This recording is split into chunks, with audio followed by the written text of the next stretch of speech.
আজকে আসলাম মৌচাকে মার্কেট করার জন্য কিছু প্যান্ট আর টি-শার্ট নেব। এসে অনেক ঘোরাঘুরির পরে অনেক ক্লান্ত লাগলো। পাশে এসে দেখি একটা জুসের দোকান আছে। ওখানে আসলাম। এসে একটা অরেঞ্জ জুস চয়েস করলাম। চয়েস করার পরে ওকে মেকিং করার জন্য দিলাম। দেখলাম অরেঞ্জ জুসটা ভালোই হয়েছে, মোটামুটি খারাপ না।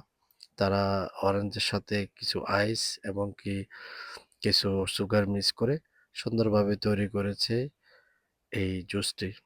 আপনারা দেখতে পাচ্ছেন এটা ব্লেন্ডার করা হচ্ছে এখন। ব্লেন্ডার করে তারপর ওরা প্যাকেটিং করবে। ভাইটা অসাধারণ জুস বানায়। আর দোকানের নামটি হচ্ছে আইসল্যান্ড।